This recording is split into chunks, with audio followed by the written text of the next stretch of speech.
Hi, in this video we will cover sequencing sentences sub-question type. Right, so on your official SAT you're likely to see one to two questions that look like this. To make the paragraph most logical, sentence 5 should be placed A, where it is now, B after sentence 1, C after sentence 2, D after sentence 3. Your job will be to evaluate the flow of ideas in the paragraph and determine which placement results in the best sentence sequence. So, the first question that you should ask yourself is: does the paragraph progress chronologically?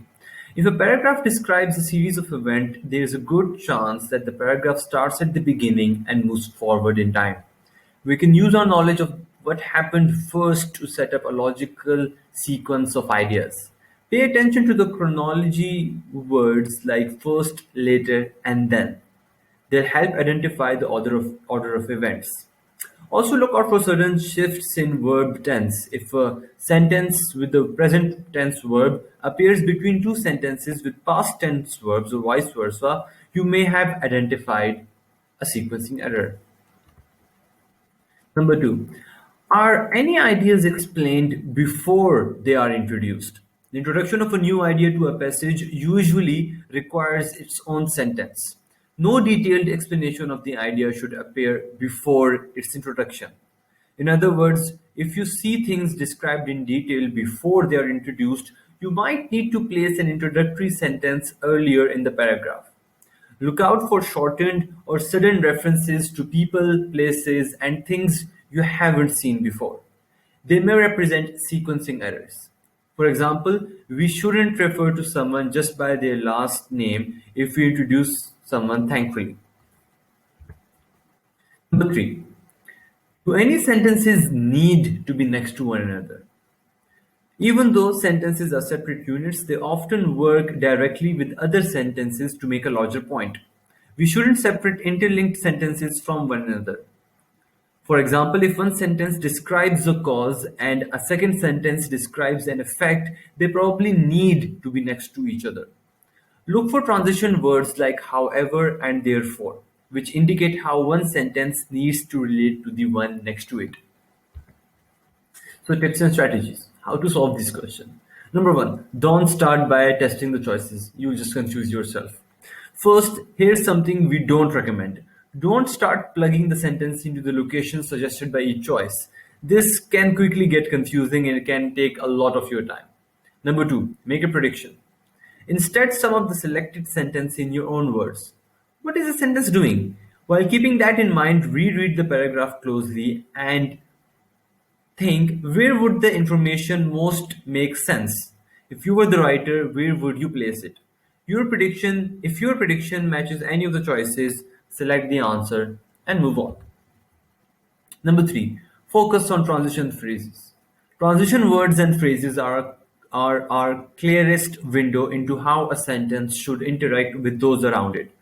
For example, if a sentence begins with however, it needs to contrast with the sentence that comes before. If we notice any transitions that seem unusual or illogical, then we've likely spotted a sequencing error. Number four, identify unclear pronouns. Sequencing errors frequently result in unclear pronouns when those pronouns refer to antecedents in the sentence. If you are confused, don't worry, we will cover pronoun clarity and pronoun antecedent agreement in the future videos.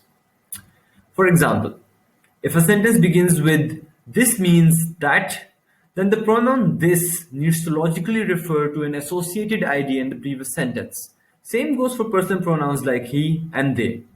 If we can set up a sequence in which it's clear what each pronoun refers to, then we likely have found the most logical flow of ideas.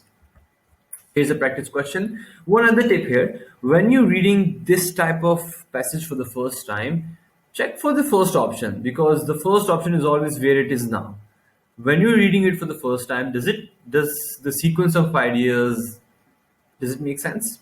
So let's start. 19th century Russian novelist Fyodor Dostoevsky spent 9 years as a political prisoner in Siberia. When he came to St. Petersburg in late 1859, Dostoevsky plunged back into debates about human nature, and society that preoccupied educated Russians. In the consideration of his writing, the details of that stressful experience have largely overshadowed the importance of his return to society. He also founded a new political journal, a courageous move for a man whose similar earlier actions had led to his imprisonment. Such experiences would help form the basis of his most famous novels, Crime and Punishment and The Brothers Karamazov. I'm not Russian, so these words are a bit weird for me. Right. So in this paragraph, according to the writer, sentence 3, where should it be placed to make it most logical, right? So we have sentence 3, which is in consideration of his writing, the details of that stressful experience have largely overshadowed the importance of his return to society, right? So we will follow some of the tips and tricks here. The one that we should think about is to not to plug in the choices directly, right? And then we should think about the other tip, that is to think about the logical sequence of events, what happened first and what happened afterwards, right? So I'm going to stop. You can pause the video here and you can think about the answer, and after you play the video again I will share the answer. So if you look into this, there are two sequences here. First, the the protagonist Dostoevsky, he was in Siberia and now he has returned from Siberia. So there's a logical sequence of events, right?